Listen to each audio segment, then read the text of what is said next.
Ang programang ito ay rated SPG. Striktong patnubay at gabay ng magulang ang kailangan. Maaaring may masiselang tema, lengguwahe, karahasan, sexual, horror o droga na hindi angkop sa mga bata.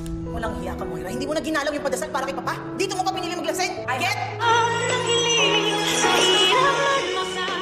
Mas nadagdagan nga itong galit ni Giselle nang makita niya itong si Moira na lasing at nagmaoy dito nga sa Apex Hospital.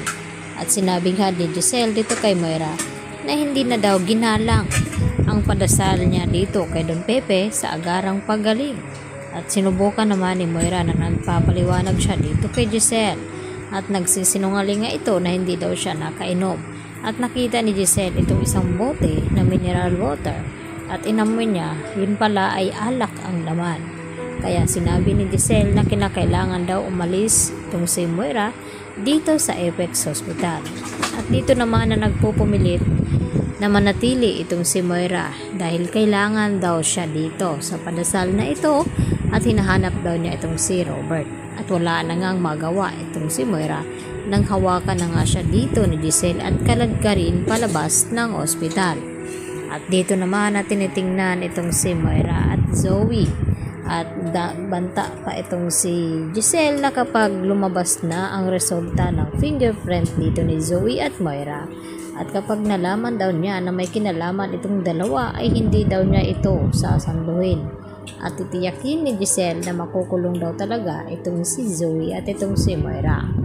At hindi na nga nagkamali dahil maya-maya nga ay dito tinawagan itong si Giselle at sinabi na mayroon na ngang resulta at kinakailangan na magpunta itong si Giselle dito sa presinto upang makita at malaman ang resulta ng fingerprint dito ni Zoe at ni Moira.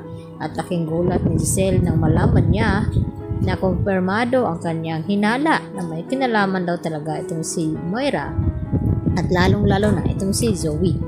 Kaya pilit na pinaamin ni Giselle itong si Zoe na kung bakit nagawa niya na nakipagsabuatan dito kay Moira at tinakot na kapag hindi siya magsalita ay tiyak na makukulong siya kasama itong si Moira at wala na magawa itong si Zoe kundi aminin dito kay Giselle na kaya niya nagawa yun dahil nalaman nga ni Don Pepe na hindi siya tunay na anak dito ni RJ at ang kanyang tunay na ama ay walang iba kundi itong si Carlos.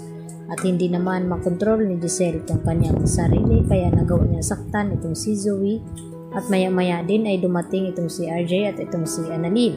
At pati itong si RJ ay nagalit ng husto kay Zoe na kung bakit sa tagal ng panahon ay nagawa niyang lukuhin sila at paanong nagawang saktan din ni Zoe itong si Don Pepe. Yun pala ay hindi nila kadugo ito.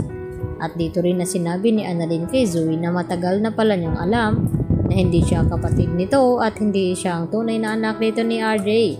At pinapatagal pa niyang sabihin at malagay pa sa peligro ito ngang si Don Pepe ngayon na siya ang dahilan itong si Zoe na kaya kumatos itong si Don Pepe.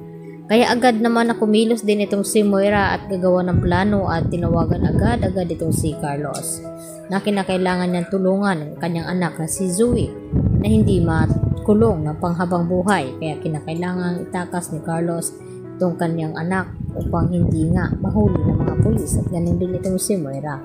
Kaya magtulong-tulong na nga itong tatlo at kasabay dito ay ang ating abangan na parating itong anak daw ni Giselle. Yan lang po at maraming salamat sa inyong pananatiling panonood dito sa aking YouTube channel.